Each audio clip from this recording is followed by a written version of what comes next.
Shalom, salam damai sejahtera di dalam kasih Tuhan. Jumpa kembali dengan saya Pendeta Lukas Eko Sukoco dari Padepokan Diakonia Mitra Kinasih GKJ Purworejo.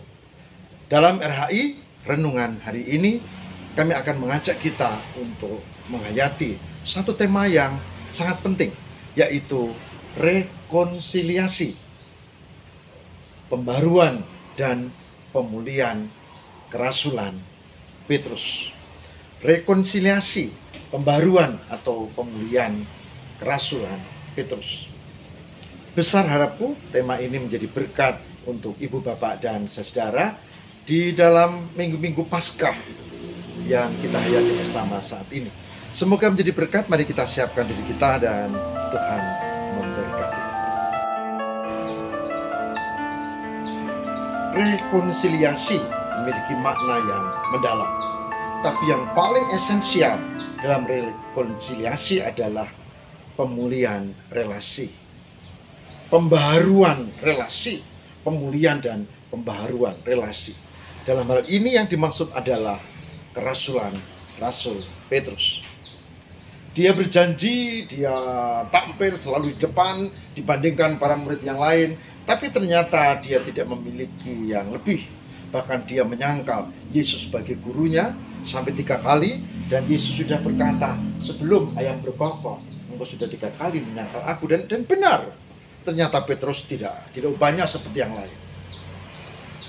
Tapi Yesus mengasihi Petrus, maka ada kesaksian di dalam kitab Injil Yohanes 21 bagaimana rekonsiliasi, pemulihan kerasulan Petrus itu terjadi.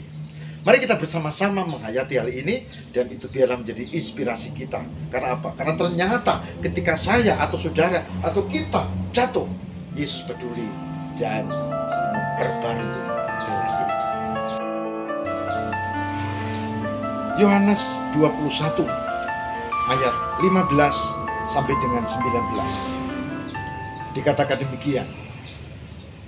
Sesudah sarapan, Yesus berkata kepada Simon Petrus, "Simon, anak Yohanes, apakah engkau mengasihi aku lebih dari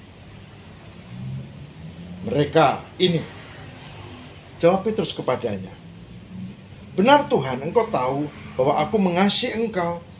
Kata Yesus kepadanya, "Gembalakanlah domba-dombaku." Kata Yesus pula kepadanya untuk kedua kalinya, "Simon, anak Yohanes, apakah engkau mengasihi aku?" Jawab Petrus kepadanya, "Benar Tuhan, engkau tahu bahwa aku mengasihi engkau." Kata Yesus kepadanya, "Gembalakanlah domba-dombaku."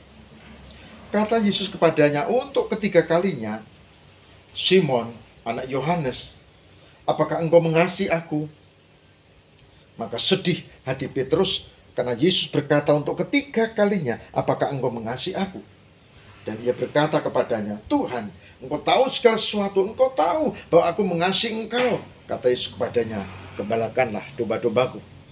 Aku berkata kepadamu, sesungguhnya ketika engkau masih muda, engkau mengikat pinggangmu sendiri dan engkau berjalan kemana saja kau kehendaki. Tapi jika engkau sudah menjadi tua, engkau akan mengulurkan tanganmu dan orang lain akan mengikat engkau dan membawa engkau ke tempat yang tidak kau kehendaki."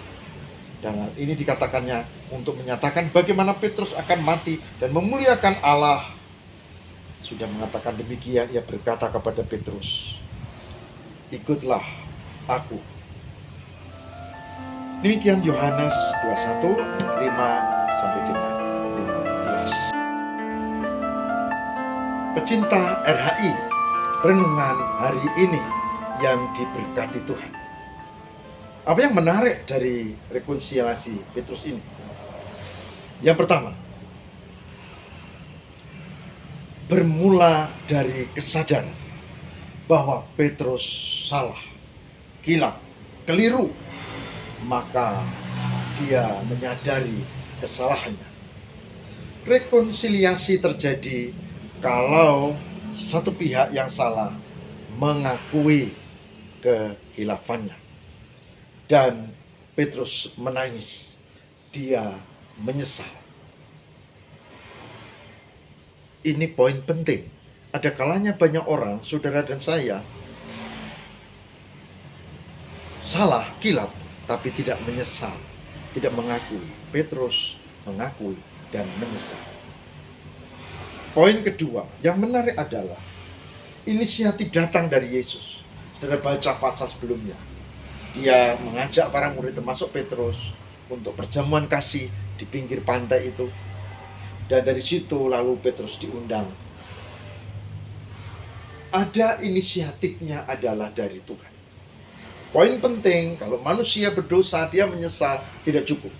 Dia harus mendengar bahwa Tuhan mengundangnya untuk datang dalam pertobatan. Dan Petrus menanggapi itu. Maka Yesus nanti menanyai Petrus 3 kali supaya dia dipulihkan. Inisiatif dari Tuhan. Kesadaran diri, tapi inisiatif dari Tuhan. Poin ketiga yang penting adalah bahwa dua belah pihak bertemu. Kita tidak mungkin ada pemulihan kalau salah satu nggak mau hadir. Kita tidak mungkin ada pemulihan relasi, rekonsiliasi kalau cuma satu pihak. Dua-duanya. Kalau saya dengan istri saya ada di antara kami yang kilap atau salah, maka salah satu yang salah mengaku, yes. Salah satu memberi kesempatan, betul. Tapi dua-duanya harus ketemu. Kalau itu kasus tadi, ya aku istriku, berarti aku istriku. Bertemu, bukan sekedar bertemu muka, tapi bertemu, hati yang terbuka, saling mengampuni, dan komitmen bersama. Ini poin yang ketiga, perjumpaan. Betapa banyak kehidupan di dalam masyarakat, tokoh agama, tokoh politik yang tidak bisa terjadi rekonsiliasi. Karena apa? Oh, bukan karena tidak menyesal. Bukan karena tidak ada kesempatan, kasih kesempatan. Tapi karena keduanya tidak bertemu. Tidak mungkin. Rekonsiliasi harus dengan perjumpaan.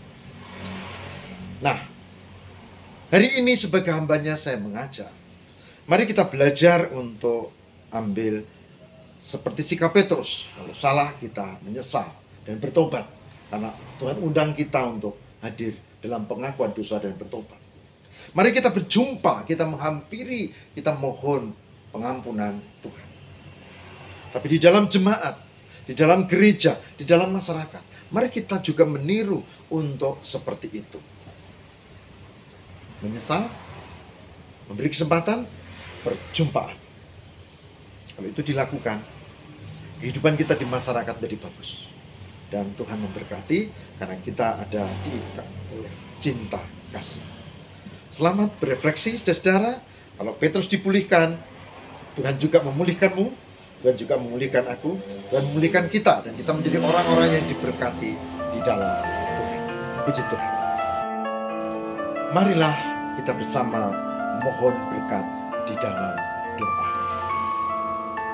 Tuhan yang Maha Kasih dan Setia, kami meyakini Tuhan pun tak hanya mengampuni Petrus, memulihkan Petrus sebagai rasul, tapi Tuhan juga mengampuni hamba-Mu, mengampuni kami semua, mengampuni seluruh pecinta RHI, renungan hari ini, yang kadang kami tanpa sadar juga berbuat kekilapan, kesalahan dan dosa. Ampunilah ya Allah, dan biarlah kami menjadi orang-orang yang diperbarui, yang dipulihkan seperti Petrus, sehingga kami siap untuk melangkah dalam kehidupan di dalam penyertaan Tuhan. Kami berserah kepada-Mu ya Allah. Demi Kristus pengantar kami. Haleluya. Amin.